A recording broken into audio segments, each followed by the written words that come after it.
Hey guys, what's going on? Welcome back to the channel. Today we are talking about something that is affecting a bunch of individuals in the federal government.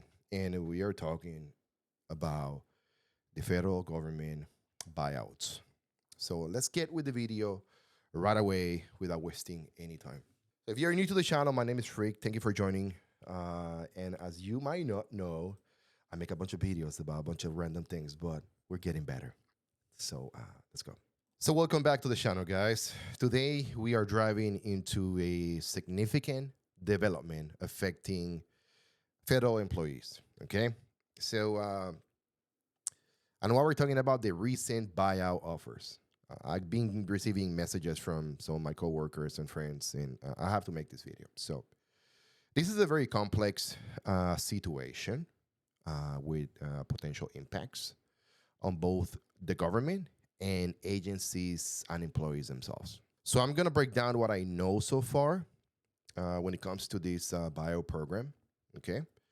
And we're going to be exploring the reasons behind these buyouts. So we are going to be breaking down what I know about these buyouts, the reason behind them, and we're going to discuss what could this mean to every single one of you. Okay. Um, and more importantly, for the future of the federal or of your federal employment. So let's begin with the question that many people be asking themselves is what are the buyouts? Okay, we need to make sure that we understand what the buyouts are, what they mean. Okay, we've been in the military. We've been through something like this in the past, but I'm going to explain to you what the buyouts are for the federal employees. So, what exactly are those buyouts? Essentially, listen to this: the government is offering eligible, very key word, eligible federal employees a financial incentive, okay, to leave their position. Okay, uh, these typically involve what most of you guys know as a lump sum payment, calculated between the years of service, the salary compensation that they receive, and the perks that they have right now. So everybody will be different. There's no way for me to tell you everybody will be getting 100,000 or 8 times your monthly salary. It's not gonna be like that. We need to be. I'm gonna be making more videos so we can discuss those subjects in the future. So it is very important to understand that this is in a traditional retirement package. Okay, this is not a retirement package. This is something that is going to be like voluntary separation, like in the military. Okay, and this incentive is designed to reduce. Listen to what I'm saying: to reduce the federal workforce. That's it. There's no other way to put it. Okay, they're trying to reduce the federal workforce. Simple. So that's what's happening on the federal government. They're trying to downsize the overhead, guys. It's just ridiculous what we're going through. But let's go with this. So the stated reason from these buyouts is often framed as cost saving, okay, and streaming effort. This is this is what it is. The government might be looking to reduce budget to put money in other areas, eliminate redundancies, which is exactly what I just mentioned to you. Excuse me. Or restructure some agencies. Okay, which in a nutshell, guys, we've been through this many times. Okay, through different governments. However, there can be some other line factors. There could be political agendas or shift in policy priorities, like we're seeing right now.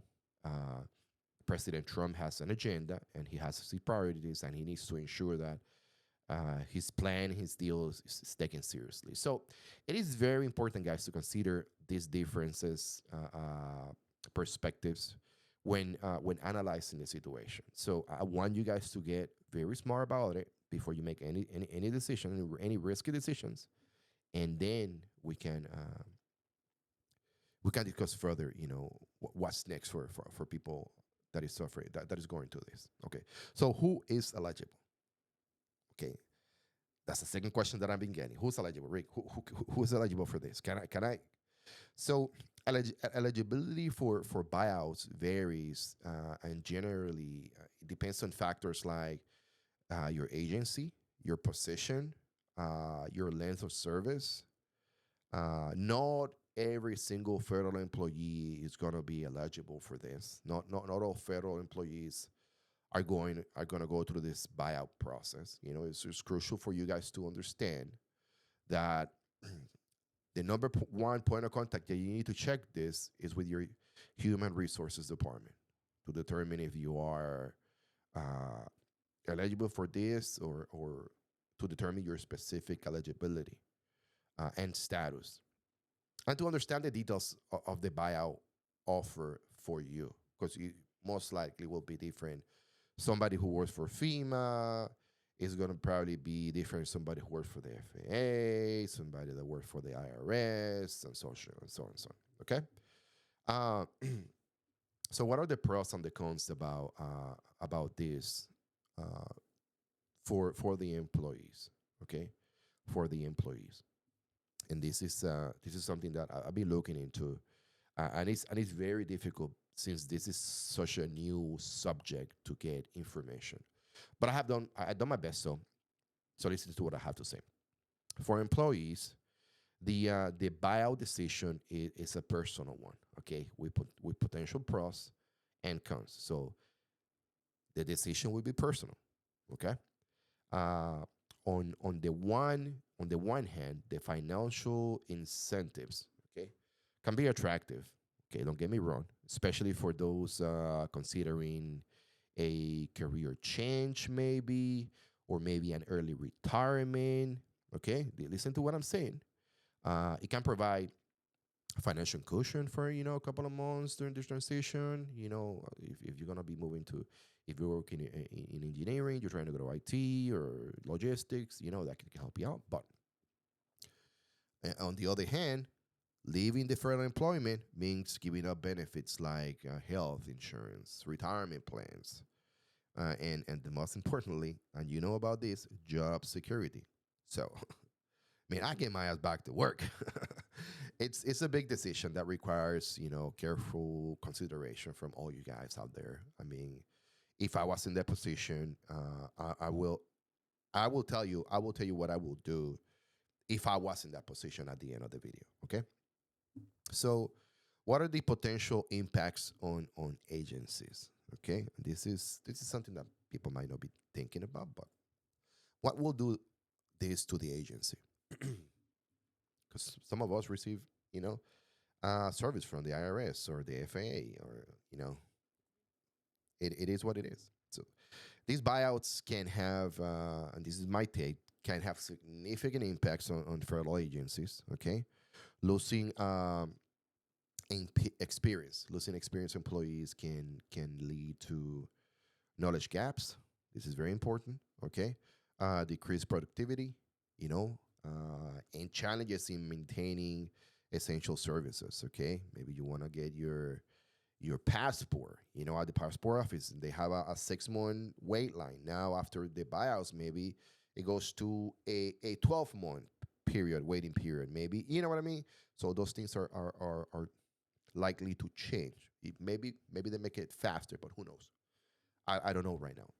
Okay, so now agencies are going to have to invest in training and new staff, and into new ways to redistribute their workloads. Okay, the long term effects on agencies' performance remains to be seen, because I think that on the long term, this project, as it's intended, might not be 100%